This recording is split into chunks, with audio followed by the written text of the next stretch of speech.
Bonjour à tous, bienvenue chez Flat Twin Moto, atelier spécialisé dans les BMW à Limal en Belgique.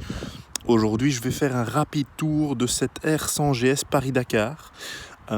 Premièrement, elle n'est pas parfaite, donc le prix aussi sera beaucoup moins élevé.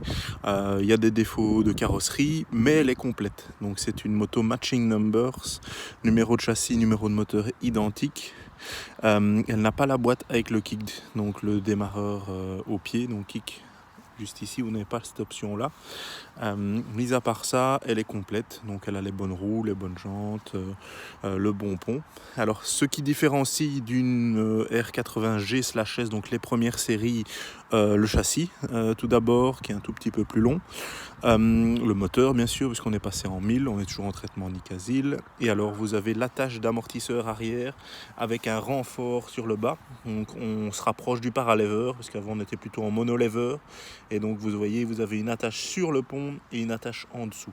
Donc, ça, c'est comme ça qu'on les différencie un petit peu plus facilement. Après, ils ont vraiment retravaillé le confort, l'aérodynamisme, même si ça ressemble plus à une brique qu'à quelque chose de très aérodynamique. À conduire, c'est vraiment un Chesterfield, donc c'est un gros chewing-gum, c'est extrêmement mou, il y a beaucoup de couples, donc c'est vraiment pas une moto sportive, mais pour l'époque, c'était un des premiers trails grand routier. Vous avez le grand réservoir avec la boîte à gants, ou pour mettre d'autres objets, je vais vous montrer. Donc ça aussi c'était une des premières, réservoirs en plastique, composite, ça aussi c'est étonnant. Et alors il y a un petit trou dans le bas pour l'évacuation de l'eau ou de la condensation. Donc voilà. Et alors les commodos, on revient aux commodos assez connus chez BMW, gauche-droite séparés. Donc c'était les premières séries à avoir ça, puisque les 80 GS avaient, comme les motos japonaises, des commodos sur le même le clignoteur sur le même commodo, pardon. Donc vous avez les poignées chauffantes, ici on peut avoir le warning en plus, tout ce qui est choke comme sur les anciennes. On remarque les poignées chauffantes parce que les caoutchoucs sont plus, je dirais, plus grisés, tandis que les autres c'est des poignées plus noires. Au niveau de la selle, on a une selle qui remonte un petit peu plus pour éviter de griffer la selle. On a des garde-boue plus enveloppants et alors on a un arrière-cadre qui est complètement différent des 80G/S. D'ailleurs, les arrière-cadres de 80G/S sont très durs à trouver. Ceux-ci, en fait, ils ont une partie arrière avec porte-paquet soudé.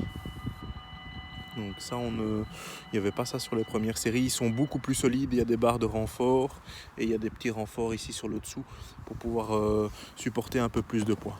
Bon, c'est une moto qui fait quand même 230 kg et avec la charge on peut monter à 470, mais un peu plus si on cherche. Allumage électronique, au niveau ingénierie moteur, ils n'ont pas évolué.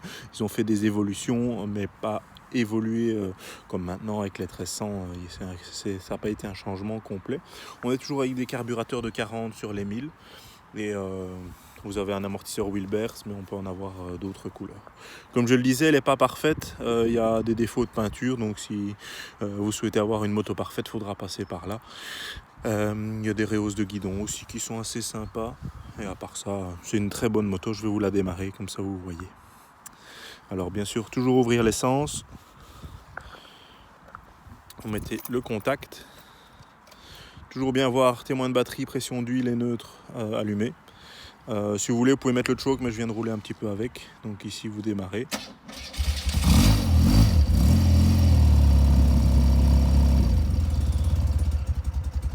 Ici, elle va peut-être se couper parce qu'elle est un peu froide. Je vais la laisser chauffer. Voilà, comme ça, vous l'entendez.